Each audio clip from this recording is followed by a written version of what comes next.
Nagaan Waaqayyoo hunduma keessaniif haa baay'atu. Akkam jirtu? Ani nagaa kooti. Hafuura qulqulluudhaaf galannaa ta'u. Har'a kutaa dubbii sagalee Waaqayyoo keessaa iddoo tokkotu dubbisu. Kutaan kun baay'ee jireenya kootti waan dhaga'ameef maaliifan isiniif hin qoodu jedheen dhufee jira. Kutaan kun Luqaas boqonnaa 8 lakkoofsa 22 kaasee hanga 25tti kan jirudha. Seenaa iddoo kanatti caafamee jiru Yesuustuu jecha tokkoon jalqabe. Jechi kunis gamatti ceena kan jettudha. Erga Yesuus gamatti ceena jedhee booddee bartoonnis faana isaa hordofanii Yesuusii wajjin galaana kana qaxxaamuranii gamatti ce'uudhaaf bidiruu yaabbatan. Egaa akka bidiruu yaabbataniin taateewwan ta'an jiru. Taateewwan ta'an keessaa inni jalqaba Yesuus rafe.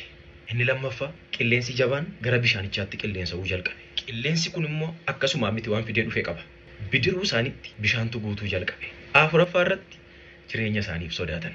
Kun hundumtuu gaafa ta'u bartoonni kun tarkaanfii fudhatan qabu. Tarkaanfii bartoonni kun fudhatan keessaa inni jalqaba gara Yesuusitti dhiyaachuu isaaniiti. Inni lammaffaan Yesuusin dammaqsuu isaaniiti. Inni kun directly barsiisa Yesuus Kiristoos wajjin wanta wal qabatudha. Yesuusin dammaqsan Luqaas 11 irra isaa jiru sana. Kadhadhaa isiniif hin kennama, barbaadaa hin argattu, balbala rukutaa isiniif hin banamaa isa jedhu sana hojiitti kan. Sadaffaa waan isaan yaaddesse sana isatti beeksifatan. Kai nu hodhumuufi isaan jedhan. Inni kunis Filiphisius boqonnaa 4 lakkoofsa 6 irra jiru sana hojiitti kan. Waan hundumaatti kadhataa fi mataan galata wajjinis wanti isin barbaachisu Waaqayyo duratti akka beekamu godhaa malee waan tokkotti yaaddoo hin qabaatina kan jedhu sana hojiitti kan. Akka dubbii isaatti Waaqayyoon kadhatan. Kun hundumtuu erga ta'ee booddee deebiin Yesuus immoo akkas ture. Tokkoffaa irratti hin dammaqe. Lammaffaa irratti qilleensichaa fi dha'aa bishaanichaa ifate. Sadaffaa irratti gabii guddaatu ta'e. Afuraffaa irratti hin dinqisiifatan. Namni kun eenyu? Qilleensaaf bishaan hin abbooma, isaanis isaaf hin abboomamu jechuu jalqaban. Obboloota ko gara keenyatti han deebi'a. Galaana biyya lafaa jedhamtu tokkorra doonii Yesuus jedhamu tokko yabalaa jirra. Galaana irra gaafa deemtu bubbeen jira. Galaana irra gaafa deemtu raafamni jira. Galaana keessa wantoonni nama nyaatan qurxummiileen lubbuu namaaf sodaachisan gurguddoon jiru. Kanneen akka naachaa jiru. Bineensota hamoo lubbuu namaaf sodaachisan hedduutu galaana keessa jira.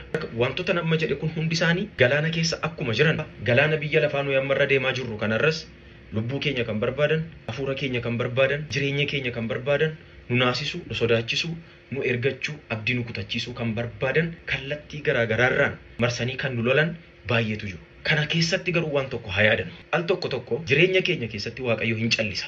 Waaqayyo hin callise jechuun garuu jireenya keenya keessaa ba'e jechuu miti. Akkuma gaafa sana Yesuus doonii sana keessa rafe.